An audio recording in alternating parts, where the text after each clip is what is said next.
Alors, bonjour, bonjour, ou plutôt bonsoir. On est à peu près à la même heure en fait que le film que j'ai fait l'autre fois. Mais vous voyez, il n'y a pas de soleil. Aujourd'hui, c'est bouché. Alors regardez. Est-ce que si ils ont bien réparé le fil aujourd'hui, ce matin en fait. Enfin, en fin de matinée. Très exactement. Voilà. Donc là, j'espère qu'ils ont enfin attaché le câble et que c'est pas le raccordement qui sert d'attache. Apparemment oui. Apparemment oui. Voilà. Ils ont bien mis, vous voyez, le fil de fer. Ça devrait plus recommencer. Ils ont bien mis le raccordement, je sais pas où il est. Il doit être dans la gaine. Et regardez le support, il y a un support. C'est vraiment bien fait. Là, ce coup-ci. Et il y a au-dessus, on voit au-dessus un petit truc qui a avec un fil de fer et attaché au poteau. Je soupçonne que l'autre fois, il n'y avait que les raccordements. Donc là, ils ont tout retendu. Je ne sais pas si vous le voyez, si vous devez le voir. Sur les troncs des bouleaux. Voilà.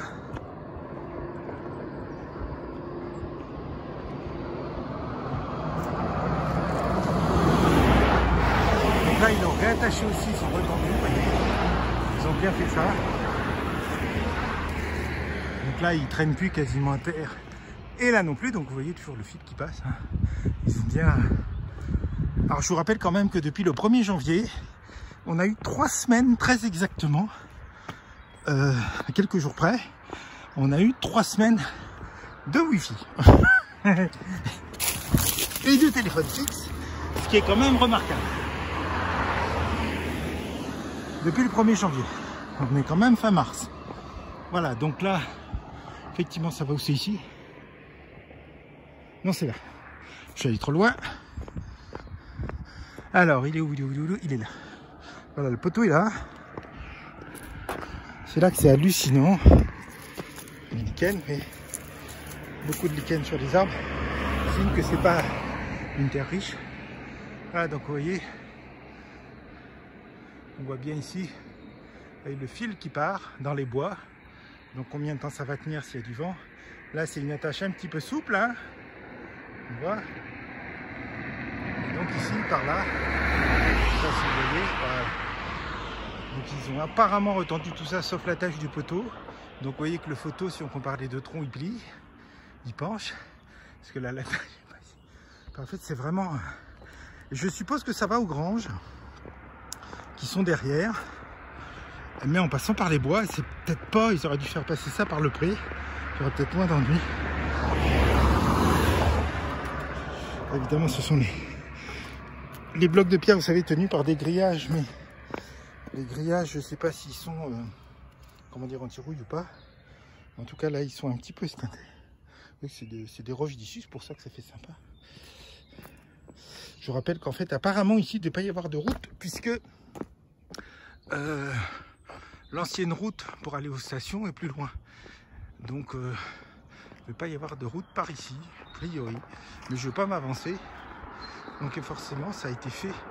Si ça a été fait pour les stations, c'était mis aux normes de l'époque. Donc vous voyez que c'est au bord, on est au bord. Les voitures, quand on passe, bon, il y a les arbres, ne tomberaient pas bien bas. Voilà, donc nos petits poteaux qui sont apparemment refaits. Alors, en tout cas, ça a été bien rattaché, tout ça. Et celui-là, on a des fils qui étaient à terre, hein, il y a quelques jours. Donc voilà, on a gentiment eu 3 semaines. Alors il compte quand ça a été branché le 7 février, mais on avait reçu tout le matériel, la box, etc. bien avant. Hein, et alors, début janvier, et en fait, pendant un mois ça n'a pas marché. Alors ça ne compte pas. Ils vont quand même nous rembourser parce qu'ils nous demandent l'installation et tout. Et le premier mois, enfin les 3 semaines où ça a fonctionné, hein, gentiment, ils sont cool. Et puis, ils vont nous le rembourser. Mais évidemment, il faut qu'on paye d'abord. On ne peut pas compter sur ces grandes organisations. Voilà, donc vous voyez, là, ils ont tout bien tout bien entendu, apparemment ils ont bien fait ça. Donc là nos fils passaient pas là avant, mais depuis peut-être bien depuis janvier ou depuis février, ben, ils passent là. Voilà, voilà, voilà. Donc c'est bien remis. Alors on va traverser. Vous voyez qui roule. Ça c'est les gens du coin plus que les vacanciers, bien qu'il y ait eu beaucoup de départs, mais apparemment il y a eu encore pas mal d'arrivées. Donc ça c'est aussi les gens qui rentrent du travail. Vous voyez la ville en bas, c'est vraiment sympa.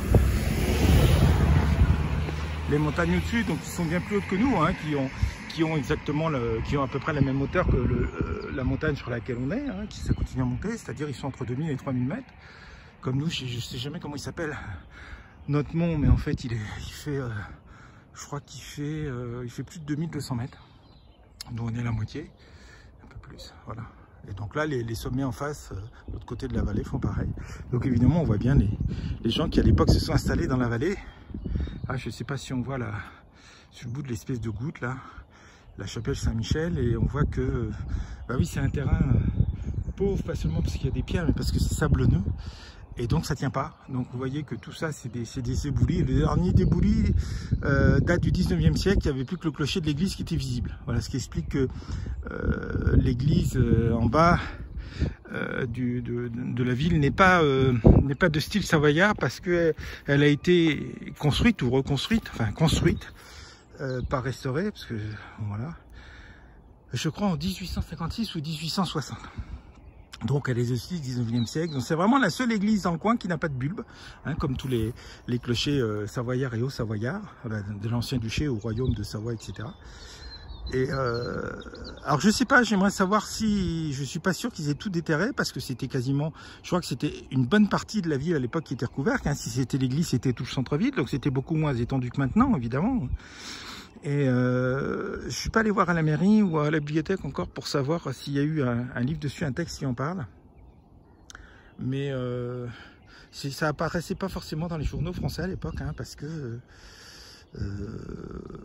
ça se passait dans les montagnes, il y avait beaucoup de choses que les gens savaient pas. Et là vous allez voir mon ignarité, on va dire.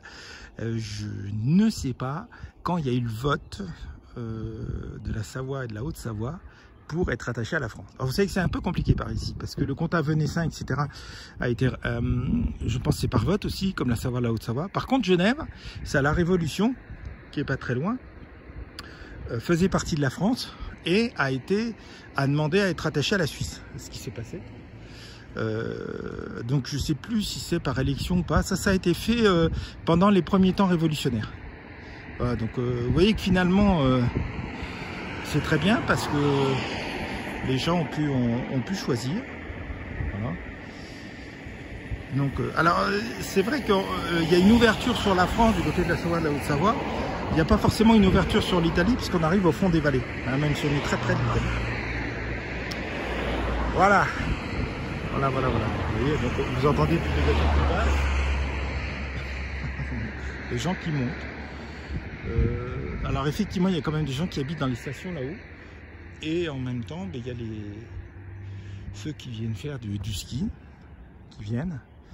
Alors quand c'est à cette époque-ci, c'est souvent des gens qui ne sont pas soit de France, mais en principe les vacances sont assez similaires, soit des gens d'un certain âge qui n'ont pas d'enfants, ou qui ont des grands enfants. Donc, les gens qui viennent en vacances en ce moment, c'est soit des gens qui ne sont pas de France et qui ont, quand ils sont avec leurs enfants, qui ont des vacances qui ne correspondent pas à ce qu'on a en France, soit des gens qui ont des grands enfants, ils ont leurs enfants d'université, ou des gens qui sont à leur retraite. Voilà, donc c'est ce qu'on a. Donc vous voyez. Alors il faut savoir qu'à partir de 23 h, il y a beaucoup de choses qui éteignent en bas. Ce qui nous permet de voir bien les étoiles quand même, c'est la pollution lumineuse. Et il laisse allumer vraiment que les grandes artères. Voilà. Sachant que c'est un coin très passager, bon forcément ils ne peuvent pas tout mettre dans le noir, je comprends. Donc il laisse vraiment allumer que les grandes artères, tout ce qui est... Bien que les hameaux en haut soient toujours allumés, mais c'est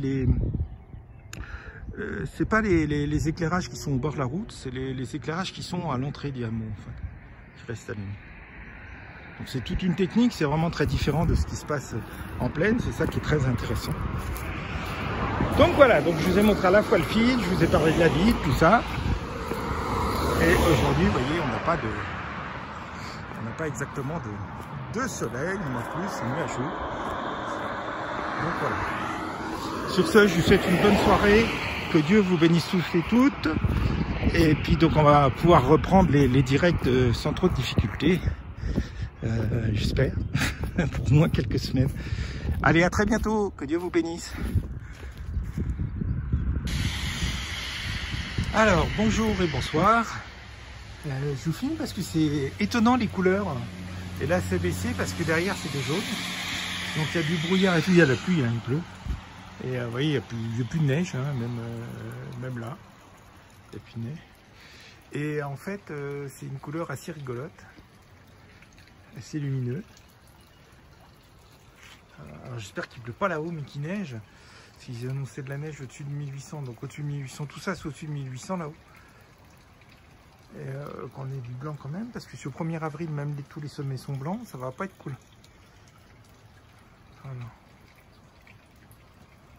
Donc vous voyez, c'est cette couleur un peu bizarre, donc la bleue. Là. Et puis là, un petit peu lumineuse, on ne sait pas trop. Alors que le soleil est là. Mais bon, c'est assez curieux. Donc on a eu quelques coups de tonnerre. Voilà, on est vendredi, donc il y a toujours des gens qui partent, qui arrivent, mais moins que pendant les vacances de février. Mais évidemment, on a beaucoup de vacanciers européens. Je regarde sur quelques Français qui partent, qui ne sont pas, si vous voulez, qui ont ou des très grands enfants qui sont à l'université ou qui sont seuls, des grands-parents. Parce que je sais que les vacances à l'université étaient parfois décalées. Moi, je me souviens quand j'étais, j'avais qu'une semaine de vacances en février à l'époque, c'était décalé par rapport à avant. Ça a dû changer tout ça, surtout qu'en ce moment ils sont dans la rue. Alors, ce qui est assez paradoxal, c'est que les jeunes manifestent contre la loi de la retraite. Autrement dit, ça va sérieusement cafouiller au niveau des sous quand eux vont être à la retraite.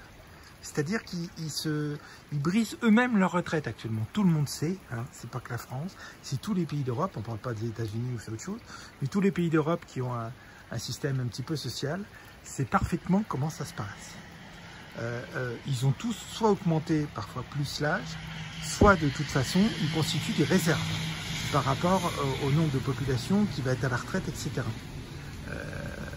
Vu que nous, c'est le principe, ce sont les gens qui travaillent qui payent la retraite. C'est pas comme les États-Unis où c'est de l'argent placé et puis on risque de faire tomber des entreprises, il faut qu'ils aient des bénéfices. Donc, mais nous, c'est pas pareil. Donc on sait très bien que les générations futures vont être moins nombreuses que celles qui viennent, en particulier celle-là qui est actuellement qui est née juste après 45, hein, le baby boom et tout, et qui vont pas forcément mourir à 67 ans, hein, ou 68. Donc dans 20 ans, là, il va y en avoir des tonnes. Et dans 20 ans, les jeunes qui manifestent, s'il faut leur dire qu'il faut augmenter de 15% l'élevé des retraites sur leur salaire, ou plus, ils vont peut-être pas être contents. Donc c'est bien de constituer des réserves, on le sait, hein, tous les calculs sont faits, et c'est pas particulier à la France, donc je vois pas tellement où est le problème. Le problème, c'est qu'ils sont peut-être fait mal pris, et puis... bon, je sais pas. Mais bon, voilà. Et donc, ceux qui manifestent là, c'est ceux pour qui on constitue des réserves. Hein, parce que si on ne constitue pas de réserve, il faudra augmenter de toute façon. Mais ça ne sera pas pour augmenter les retraites. Ça sera pour boucher les trous. Moi, je veux bien. Hein. Moi, je veux bien. Mais de toute façon, le problème est clair. Ils sont en train de se couper la branche sur laquelle ils sont assis. Voilà, chacun fait ce qu'il veut.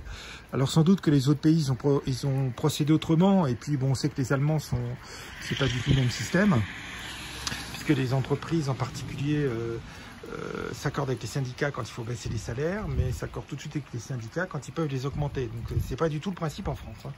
Mais bon, par exemple, il y a un certain nombre de pays, c'est comme ça. Donc voilà. Et donc, donc en France, j'avoue que je me soucie pour les générations qui ont jusqu'à 20 ans, là, je me soucie quand même. parce que ça va être très dur.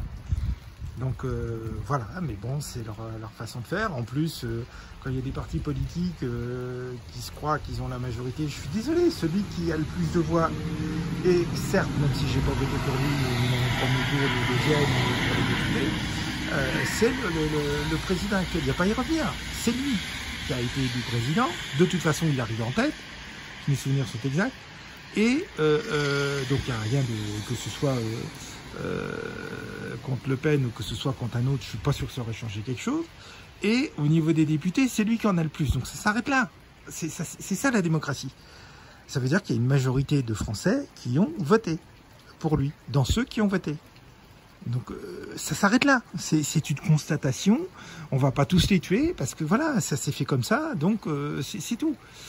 Alors au niveau des retraites, on n'est pas d'accord. Là, moi où je suis pas d'accord, c'est qu'il n'y a pas eu la suppression de toutes les petits groupes de retraite, là, les retraites particulières, parce que ça c'est une catastrophe. Ce qu'on ne comprend pas, c'est qu'en France, le seul régime qui n'est pas en déficit, c'est le régime général. Or, il se retrouve en déficit parce qu'il renfloue tous les autres régimes particuliers. Bon, si vous prenez la SNCF, alors déjà, il part toujours, je ne sais pas si c'est le cas, mais à 55 ans. Alors, c'était bien quand ils avaient à pelleter du charbon toute la journée ou qu'ils avaient à conduire des machines à vapeur, que c'était extrêmement dur et tout. Maintenant, même en un TGV, certes, ils ne voient pas les panneaux, ils ont l'écran. Donc, c'est pas pire que de conduire un bus, quelque part. Hein. Faut quand même être réaliste. Hein. C'est pas les mêmes conditions que du temps de la machine à vapeur. Donc, il faut peut-être aussi changer les retraites. Hein. Par contre, des métiers qui sont durs actuellement, c'est les métiers d'enseignants. Parce qu'ils en bavent. Donc, c'est stressant et tout. Là, on peut voir. Puis, il y a d'autres métiers qui sont très durs. Comme certains métiers agricoles, comme tout un tas de choses que je connais pas. Donc, voilà. Mais bon, il y a un moment, il faut replacer les choses. Hein. Donc c'est quand vous voyez, donc je reviens à la SNCF où je crois qu'il y a quasiment autant de gens à la retraite que de gens qui travaillent. Comment voulez-vous que ceux qui travaillent financent la retraite de ceux qui ne travaillent pas? Donc c'est nous, régime général, qui finançons. C'est-à-dire que le régime général ne peut pas augmenter les retraites parce qu'il renfloue tous les autres régimes. Donc c'est lui qui se retrouve en déficit alors que c'est tous les autres qui le sont. Vous comprenez bien qu'avec 600 000 agriculteurs, même si ma mère ne perçoit que 640 € par mois avec tout ce qu'elle a bossé en tant qu'agricultrice, hein, ce qui est un scandale, je suis pas sûr qu'elle soit dans ceux qui vont percevoir, qui vont voir la retraite augmenter. Bon, ben voilà, donc le régime général renfloue, il renfloue. Et nous, qui cotisons au régime général, eh ben notre retraite, elle peut pas augmenter et on se retrouve en déficit. Alors qu'encore une fois, et c'est pas nouveau, ça fait des dizaines d'années que c'est comme ça, que le régime général renfloue tous les régimes particuliers. Non, c'est bon, il faut qu'ils assument. Ils veulent garder le régime particulier, ben ils assument. Mais je ne sais pas pourquoi, il faut que ce soit les autres qui payent pour eux. Nous, on n'a pas de régime particulier, hein, on est moins avantageux. Parce qu'ils ont des avantages, mais c'est nous qui payons. Mais il y a un moment, il faut être réaliste aussi. Moi, je veux bien qu'on manifeste parce que le président s'y est mal pris. Mais enfin, toutes ces injustices-là. Vous croyez que j'ai pas envie de manifester parce que ma mère, qui a bossé à partir de l'âge de 9 ans dans les champs, hein, sa colonne a plié, tout ce qui s'ensuit, elle touche que 640 € de retraite par mois en tant qu'agricultrice. Vous croyez pas que ça m'énerve par rapport à ceux qui ont leur retraite à 55 ans parce qu'avant c'était dur et maintenant ça ne l'est pas? Vous voyez pas qu'il y a une injustice là qui est peut-être beaucoup plus grave que la façon dont la loi a été présentée, qui a été changée, parce que c'est pas celle qui a été... Voilà. Et je vous rappelle quand même que les députés de LFI ont refusé de discuter. Là, je ne sais plus quoi. Ils ont quitté l'hémicycle, ils n'ont jamais pu discuter. Donc c'est bien pour ça. Ce qui ne s'est pas passé au Sénat. Moi, je veux bien, on fout dans le bordel, on refuse de discuter. Vu de toute façon que, comme le gouvernement était prêt à modifier beaucoup de choses, ils auraient pu obtenir des tas de choses. Ils n'ont pas cherché. C'est quoi les démocraties? On les élit pour... au niveau des lois, qu'ils interviennent et tout. S'ils sont dans la rue, ils ne sont pas à l'hémicycle. Hein. Ben, ils n'ont pas fait leur boulot. Alors, mais pourquoi on les paye? Monsieur Mélenchon, qui, pendant 5 ans, parce que normalement, si ça n'a pas changé, les 5 premières années que les députés perdent leur poste de député, ils ont leur salaire intégral, hein, qui doit être autour de 7 000 €. Ça va, ça ne le fatigue pas de trop. Parce que lui, il pourrait être à la retraite. Hein. Donc, il faut le savoir, ça. Ils ont aussi des avantages, mais ça, ils ne pensent pas à les renier.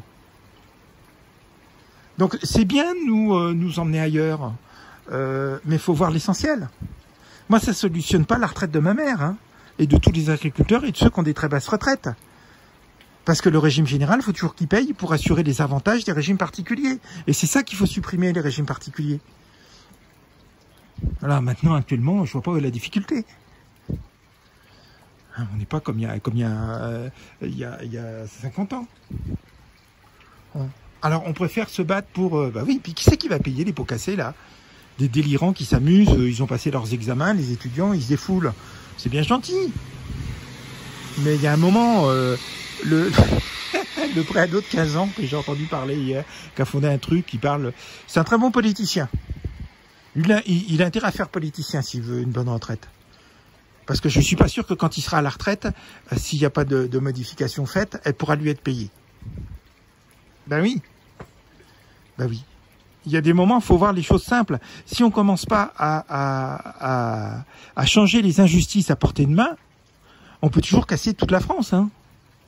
Ça ne changera rien. Et les révolutions n'ont jamais rien donné. Ils ont toujours permis à des régimes extrêmes de venir. Mais ça n'a jamais rien donné. Et qu'on arrête, pendant que j'y suis, la 5e République, ben elle est très bien. Qu'est-ce que vous avez contre la 5e République? Elle résiste à tout. C'est la seule qui résiste à tout. Qui résiste quand c'était 7 ans pour les présidents et qu'il y avait l'élection tous les 5 ans des parlementaires, donc il y avait une sanction. Et bien c'était prévu, la cohabitation. Là, le fonctionnement, c'est prévu. Il n'y a rien qui n'est pas constitutionnel dans ce qu'il a employé. Je suis désolé. Vous voulez faire une 6e République, pourquoi? Pour retomber dans comme la 4e ou la 3e, régime parlementaire où c'est le bordel constant?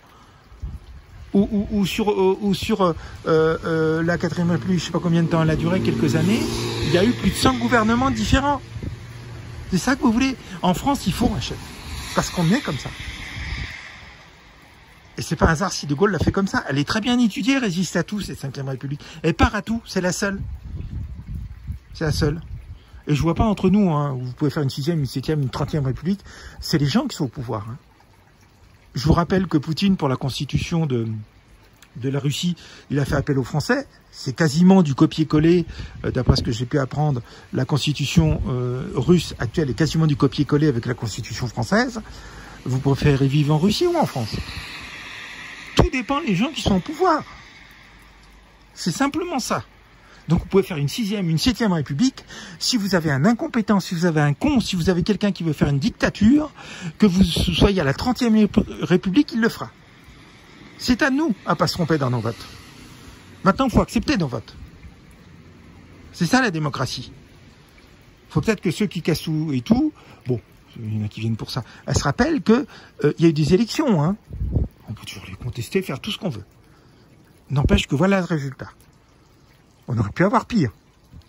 Parce qu'il y a pire. Il y a mieux, ça je ne discute pas. Ça c'est certain. Mais il y a pire. Donc voilà, ce genre de choses, c'est fatigant. Et moi, qu'est-ce que je fais pour ma mère et pour tous les agriculteurs qui n'ont rien qu'en 640 € par mois? Parce que des gens ont voulu garder leur avantage et pas partager. Alors que c'est nous, au régime général, qui devons payer tout ça. Non, non, non, là ça va pas. Et c'est au niveau des Français, là, que ça va pas. C'est pas au niveau de la direction. Hein. Il faut être clair. On assume pour qui on a élu et on assume nos incohérences. Il faut que ce soit clair. Maintenant, c'est pas en cassant tout, c'est encore nous qui allons devoir payer. J'aimerais bien que les parents aient cherché leurs enfants là qui cassent tout. Hein?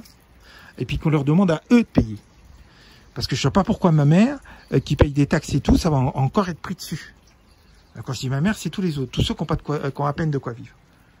Donc voilà, ceci étant, je suis parti du paysage, en fait j'ai fait de la politique, je m'excuse, mais au moins vous avez une vidéo. Je vous souhaite une très bonne soirée, que Dieu vous bénisse tous et nous ramène tous à la raison. À bientôt.